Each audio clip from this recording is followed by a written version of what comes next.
March 1942. A cold wind swept across the muddy airfield of Duxford, England. Rain tapped against the aluminum skin of a row of new American planes, sleek, narrow-bodied machines with long noses and slender wings. The British pilots who gathered around them were unimpressed. They had seen Spitfires duel the Luftwaffe. They had watched Hurricanes claw victory from chaos during the Battle of Britain. And now this foreign contraption that looked too light, too polite, too American. One pilot smirked, his voice cutting through the drizzle. "If that thing flies to Berlin," he said, "I'll eat my wings." The laughter that followed echoed down the flight line, mixing with the low moan of the wind and the metallic clatter of ground crews fastening panels. Somewhere, a mechanic muttered under his breath, "She'll never make it past France." The P-51 Mustang, as it would come to be known, was born not out of glory but out of desperation. The British Royal Air Force had begged for more fighters, faster ones, longer-ranged ones to chase the German bombers that ravaged their cities. North American aviation had promised something fresh, a design from scratch that could be delivered faster than upgrading an old model. But when the prototype finally took to the sky, the results were underwhelming. It was smooth, yes, beautiful even, but the British needed a hunter, not a showpiece. The Allison engine that powered the early Mustangs choked above 15,000 feet. High altitude, the very place German bombers flew, was where this plane gasped for air. Test pilots complained that it lacked bite. Commanders said it wasn't worth the trouble. German intelligence, when they first spotted the new American fighters over England, mocked them outright. One Luftwaffe officer reportedly laughed. "So, the Yanks send their playthings. We'll send them home in crates." And for a while he was right. Imagine standing there, the smell of oil and cold rain, the distant cough of engines failing to start. The Mustang sat in the corner of the hangar like a misunderstood animal, graceful yet unwanted. Even its creators felt the sting of humiliation. Edgar Schmud, the German-born designer who had escaped to America, walked the hangar floor that spring with eyes full of quiet fury. He believed in the aircraft, believed in the aerodynamic beauty of its laminar flow wings, its streamlined fuselage, its promise. But belief alone couldn't climb to altitude or win dogfights. In those months, the P-51 was an irony wrapped in metal. A fighter built for a war that didn't want it. The RAF sent them to reconnaissance roles, low-altitude photo missions where the risk of dogfights was small. They flew fast, yes, but low. The German pilots barely noticed them. To the Luftwaffe, they were pests, not predators. And every pilot wants to be feared. One day in early autumn, an American mechanic named Joe Taylor watched a group of Spitfires roar into the sky beside a single P-51. He could tell which one was the Mustang because it climbed slower, trailing behind like a younger brother trying to keep up. The roar of the Merlin engines from the Spitfires filled the sky like thunder, while the Allison's growl sounded like a cough. When the planes returned, the Mustang's canopy was spattered with oil, its pilot furious. "She stalls when I need her most," he shouted, slamming his helmet onto the wing. "And they expect me to fight Germans with that?" Back in Berlin, the Luftwaffe High Command was confident. Their Messerschmitt Bf 109s and Focke-Wulf 190s still ruled the skies. The Allies had bombers, lumbering, vulnerable giants, but their escorts never reached deep enough into German territory. Once the bombers crossed into the heart of the Reich, their guardians had to turn back. That's when the wolves came out. The Luftwaffe pilots hunted in packs, diving from the sun, ripping into bomber formations, and watching flaming debris rain down over Europe. They knew the American escorts couldn't follow that far. They laughed because they believed nothing could fly from England to Berlin and fight its way back. The Allied airmen knew it too. Every bomber crewman prayed for a miracle, a plane that could protect them all the way to the target and back. But that dream seemed impossible. Until, quietly in the background, a few engineers refused to give up on the failed Mustang. At the time, no one outside the engineering rooms noticed. They didn't hear the restless nights, the arguments over carburetors, the desperate hope that maybe, just maybe, a different engine could breathe life into this wasted design. But that moment hadn't come yet. Not in 1942. Not while the rain still fell on the English fields and laughter filled the hangars. A letter from a British squadron leader to command summed up the sentiment perfectly. The Mustang is satisfactory for ground attack and reconnaissance but unsuitable for high-altitude escort. Its engine performance limits its usefulness beyond short-range operations. In other words, it was a tool for scraps, not strategy. But even in humiliation, something stirred. Pilots noticed that below 10,000 feet, the Mustang handled beautifully smooth, responsive, agile. Its aerodynamic design cut through air like a knife. It didn't have the brute force of the Spitfire, but it glided, conserving fuel and dancing low over fields. The very traits that made it weak at altitude made it graceful in the weeds. Schmud watched these flights with quiet satisfaction. If only, he whispered one night, if only she could breathe higher. It was a time of contrasts. In London, people huddled in bomb shelters as German raids continued. In America, factories roared day and night, stamping metal and forging wings. And in the backrooms of airfields across England, engineers scribbled on blueprints, their cigarettes burning down to the filter. The Mustang was not dead. It was waiting for someone to believe it deserved more than mockery. Meanwhile, German pilots continued their arrogance. Our Reich is safe, one ace wrote home. No enemy plane can reach Berlin. They come, they burn, they die. He didn't know that across the sea, a machine once dismissed as a failure was quietly being reborn. History has a way of mocking the mockers. Every weapon, every invention, every breakthrough that changes the world begins with laughter. The Wright brothers were laughed at. Radar was laughed at. And now, in 1942, the Mustang joined that list. It was the butt of jokes, the subject of insults, the aircraft no one wanted. But war has a cruel way of forcing evolution. Somewhere between necessity and desperation, the next chapter of the Mustang was forming, an idea that would soon rewrite the skies. The rain finally stopped. The airfield lights glowed faintly through the fog. Mechanics covered the Mustangs for the night, unaware that these same wings would one day escort bombers through flak and fire all the way to Berlin. The laughter that once echoed through the hangars would fade into memory, replaced by the thunder of engines that refused to quit. Because the war wasn't done, and neither was the Mustang. They called it a toy. They called it a waste. They forgot that even toys can grow teeth. 3 stop-scroll lines. They laughed at the Mustang, until the sky itself turned American. One engine swap away from rewriting the war. What the Luftwaffe mocked would soon hunt them home. The sound of hammers never stopped. Inside the North American aviation plant in Inglewood, California, sparks flew from welders like blue lightning. The war had turned every factory floor into a heartbeat of urgency. But here, among the smell of oil, aluminum, and sweat, there was also frustration. The P-51 Mustang, that beautiful failure from last year's trials, was back on the drawing board. Engineers had seen its grace, but the British were right. Its Allison engine strangled it at high altitude. Above 15,000 feet, it became a fish out of water. Edgar Schmud stood over the blueprint table with tired eyes. He wasn't the kind of man who yelled. He whispered his fury into his work. His accent, German, faint but unmistakable, sometimes made others suspicious, but he had fled Hitler's Germany years ago.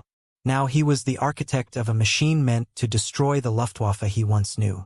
He ran his hand over the smooth curves of the wing design. "The body is perfect," he murmured, "but the heart is wrong." That heart was the Allison V-1710 engine, the same used in early American fighters. Reliable at low altitude, yes, but a wheezing weakling in thin air. The Mustang's airframe begged for power, for breath, for altitude. And somewhere across the Atlantic, someone else saw that potential too. In a small RAF office in London, an engineer named Ronald Harker wrote a report that would quietly change aviation history.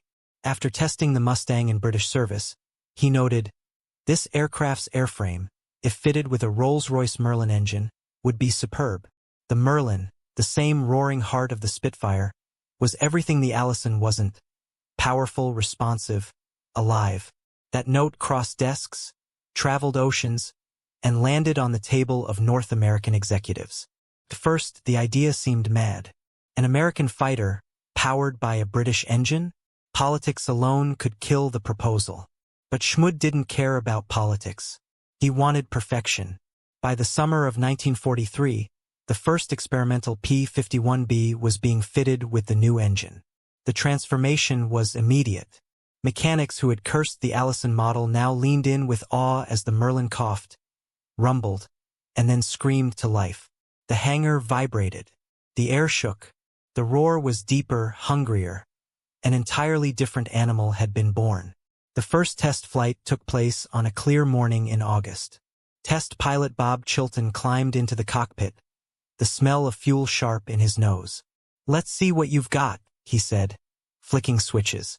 The Merlin thundered as the propeller spun into a blur. Moments later, the Mustang lifted from the runway like it had been waiting for that very moment since the day it was built. At 10,000 feet, the air shimmered with heat. At 15,000, the old Allison would have started gasping, but the Merlin only sang louder. The climb rate doubled.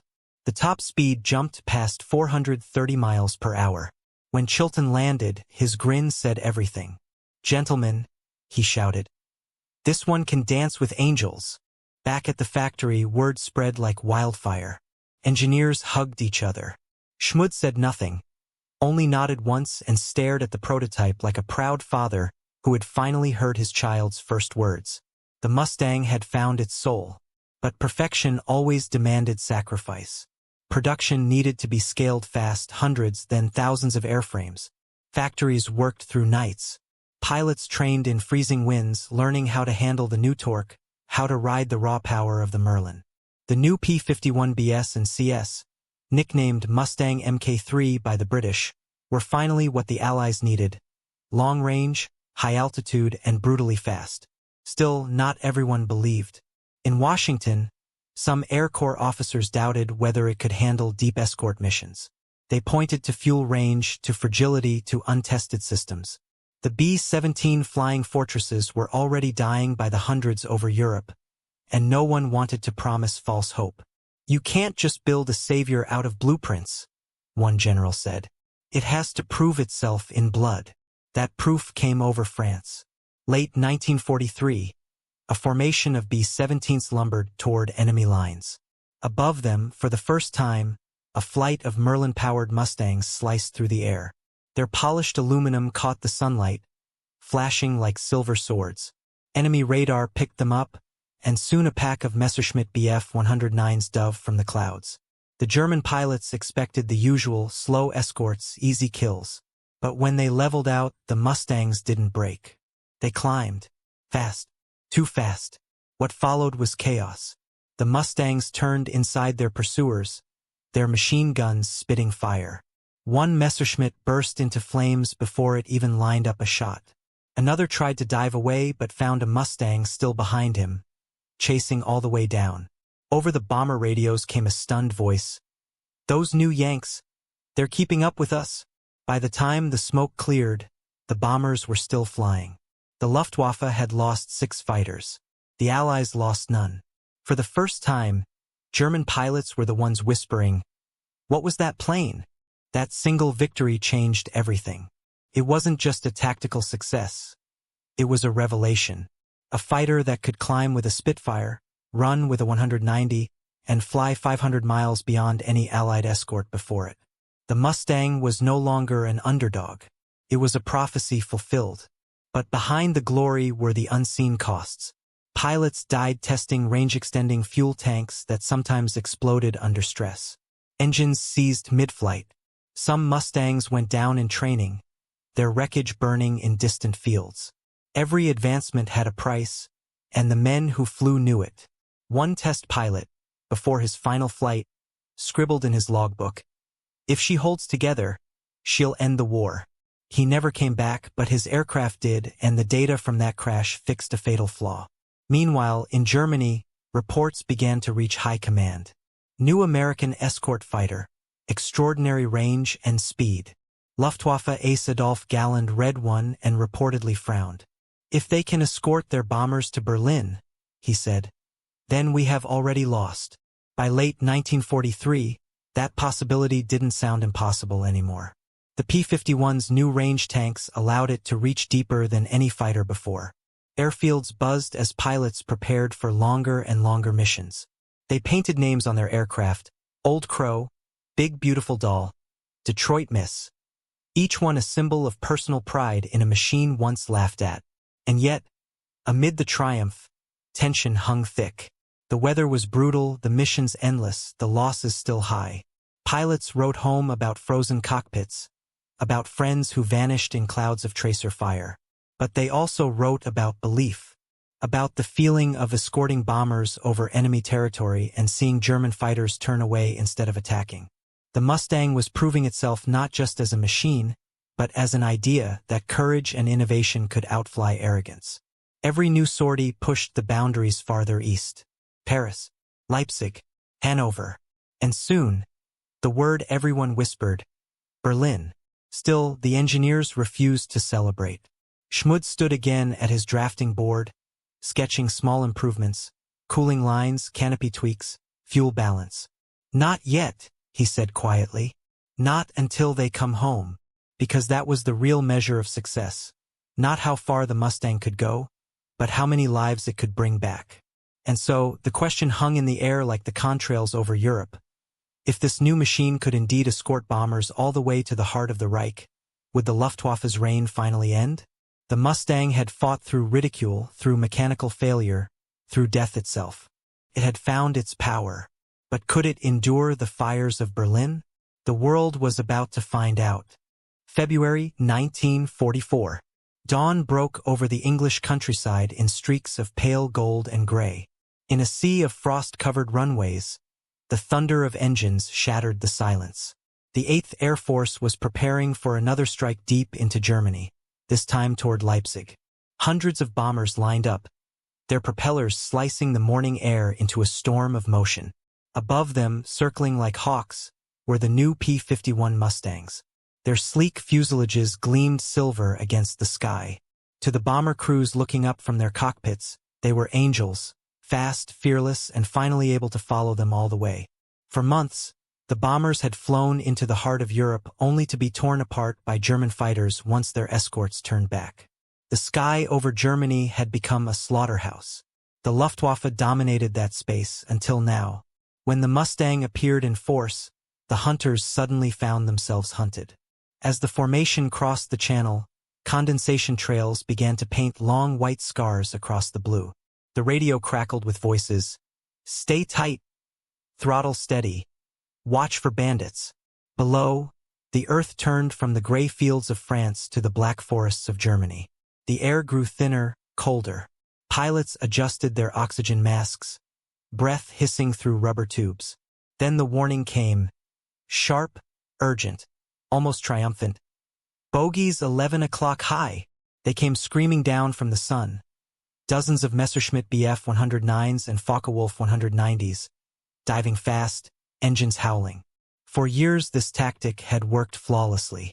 German pilots attacked from altitude, shredded the bomber formations, and slipped away. But this time, when they leveled out for the kill, something unexpected happened. The P-51s didn't break. They rose to meet them.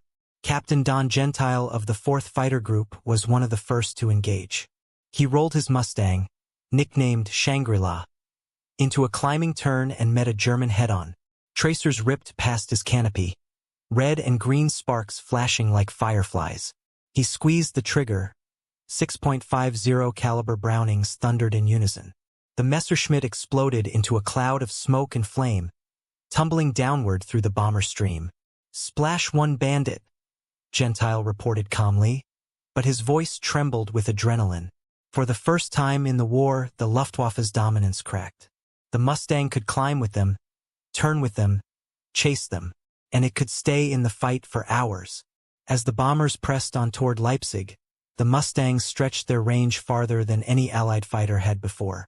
Even when German ground controllers thought the escorts had turned back, the silver shapes were still there, waiting. Over the next weeks, the skies of Europe changed. The Luftwaffe's hunters became the hunted. Pilots who once laughed at the American toy plane now cursed it over their radios. Achtung! Mustangs! "Sie sind überall. They are everywhere," became a phrase of dread. The statistics told a story as brutal as any battle film. Before the Mustang's arrival, Allied bomber losses averaged 1 in 5 missions deep into Germany. After its debut, those numbers began to fall. By March 1944, bomber survival rates had doubled. Every sortie meant hundreds of men coming home who would otherwise have vanished in fire and smoke. From a distance, the air battles looked like storms. Tiny dots weaving, diving, and colliding against a backdrop of cloud. But inside those cockpits, it was chaos. G-forces slammed bodies into harnesses. Sweat froze inside flight suits. Bullets tore through wings like paper. Some pilots never saw the enemy who killed them. Others returned with wings riddled by shrapnel and control cables severed, landing by instinct and sheer will. In one legendary engagement, a Mustang pilot named Clarence Bud Anderson pursued a German FW-190 so low that both aircraft skimmed treetops. The German tried to pull away, but the Mustang stayed glued to his tail, guns blazing until the Focke-Wulf erupted in fire. Anderson later said, "I could see the pilot's face before he went in. He knew it was over." The Germans tried everything: higher altitudes, new tactics, even desperate attacks against the escort fighters instead of the bombers. But nothing worked. The Mustang was too fast, too far-ranged, too many.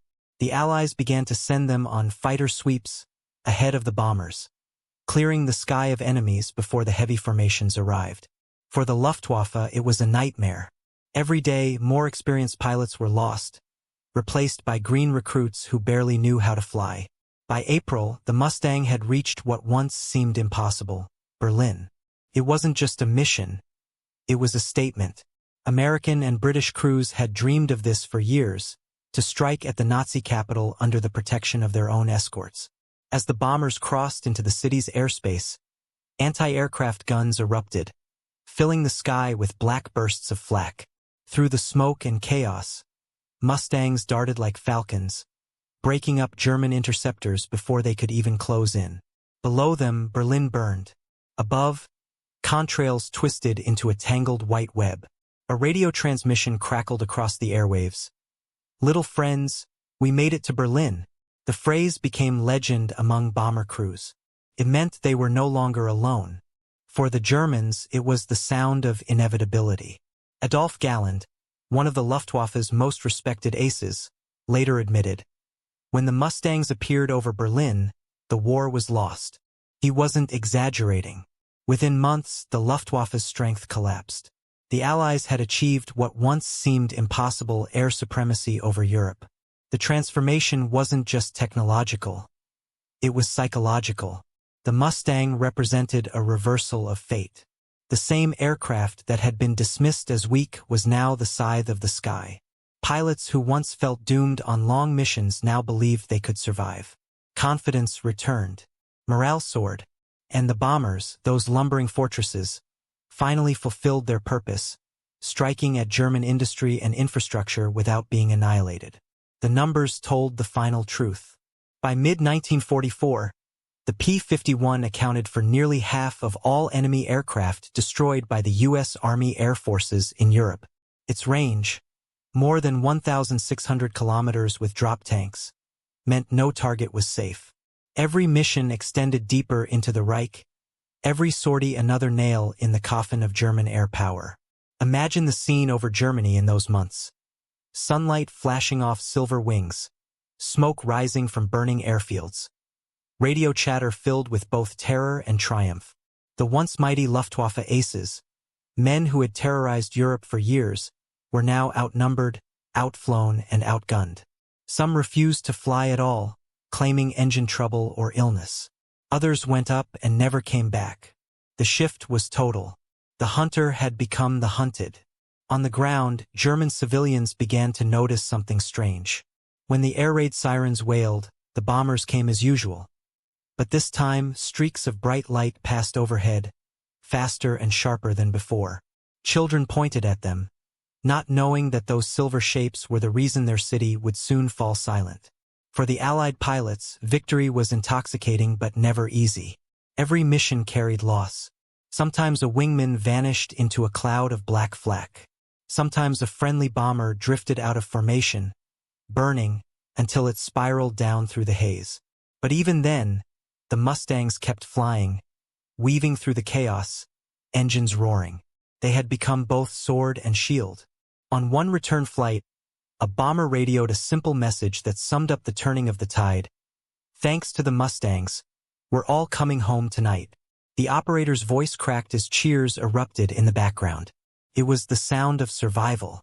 And so, the laughter that once echoed in German briefings turned into silence. The Luftwaffe's confidence dissolved. Its fuel supplies dwindled. Its airfields bombed to dust. By the summer of 1944, the sky belonged to the Allies. The P-51 Mustang had done what no one believed possible.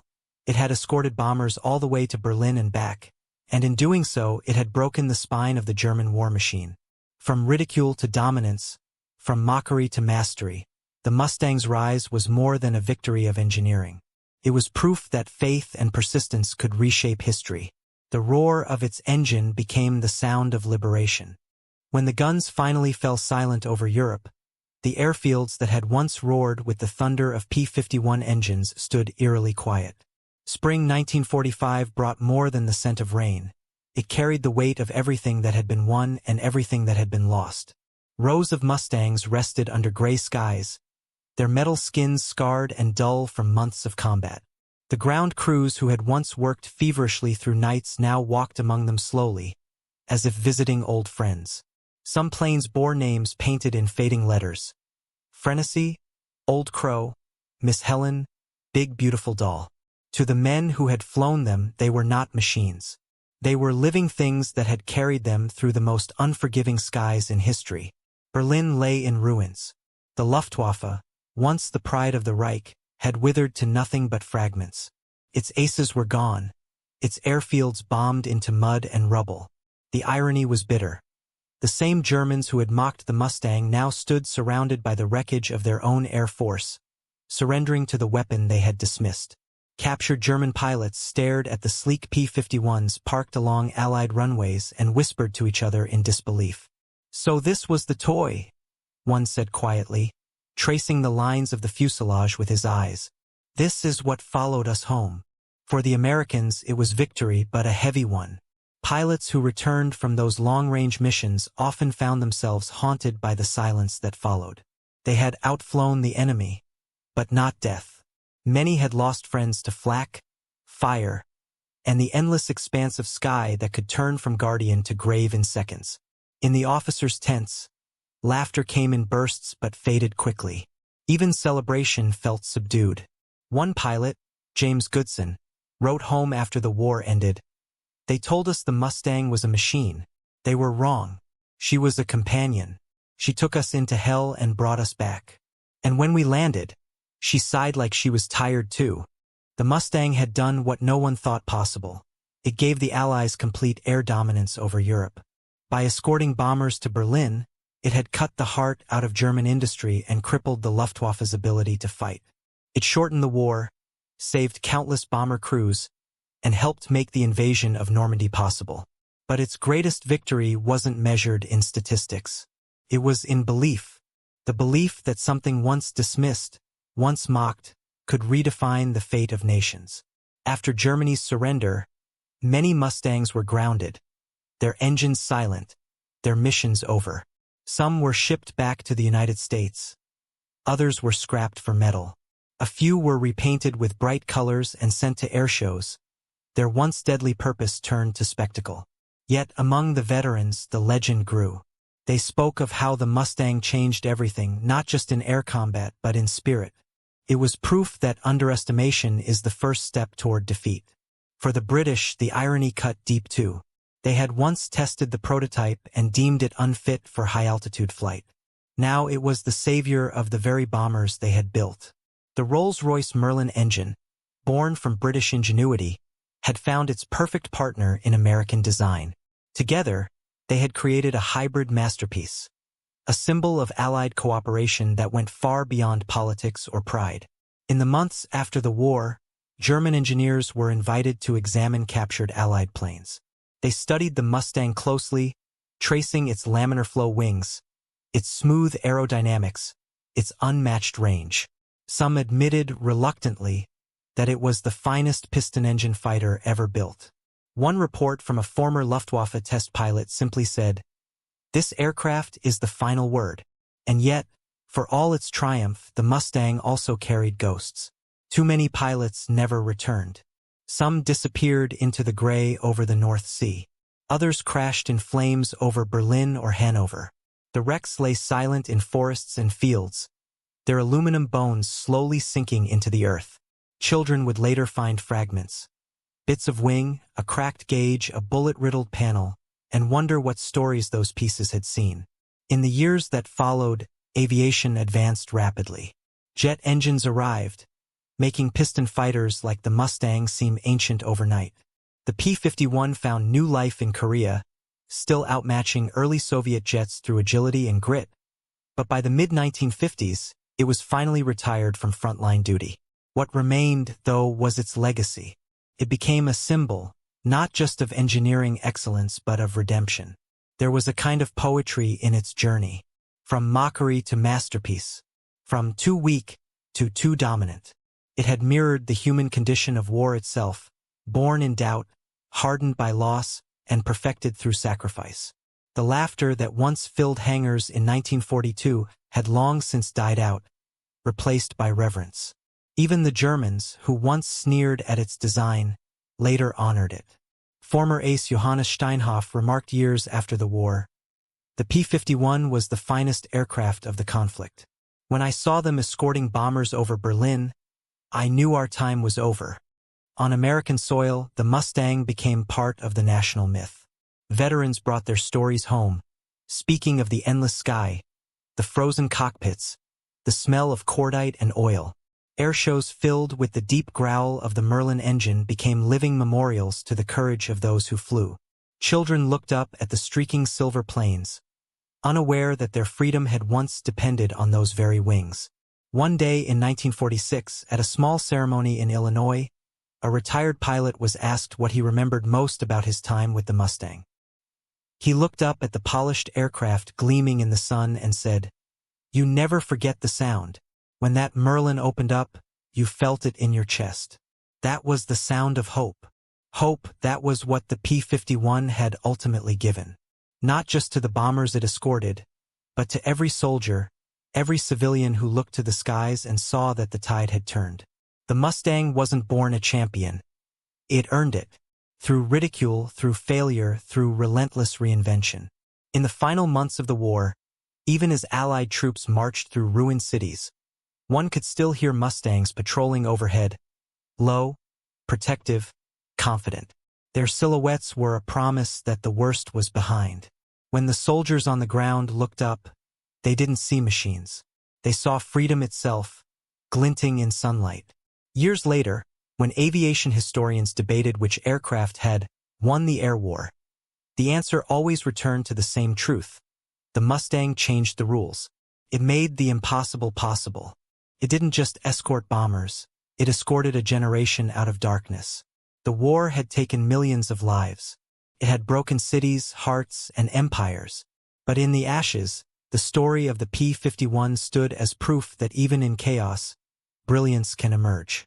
A machine once ridiculed had become the very thing that ended the laughter. And so, the insult that started it all found its echo in the quiet aftermath. They had called it a toy. They had said it would never fly far enough, never fight high enough, never last long enough. But it had done all three and more. It had outlasted the men who mocked it, and even the war that created it. A single photograph taken at the end of 1945 captured that irony perfectly. A line of captured German planes lay in ruin on one side of an airfield. On the other, a single Mustang sat gleaming in the sun, its propeller still. The caption read simply, "The sky remembers." In the end, the moral was not about machinery or might. It was about transformation. The P-51 reminded the world that genius often hides in plain sight, disguised as failure. It taught that mockery can be the first step toward greatness, and that innovation, when paired with courage, can change the course of history. General James Doolittle, who led the bombing campaigns that brought Germany to its knees, later said, "The P-51, with its range and performance, made every mission possible. It is the plane that won the war." But perhaps the most enduring truth came from a letter found decades later in a pilot's logbook. "We thought we were just flying planes. We were actually flying destiny." And as the years passed, one question lingered in every hangar and every heart. Which invention of our time, mocked today, dismissed, underestimated, will be the next to change the world as completely as the Mustang once did?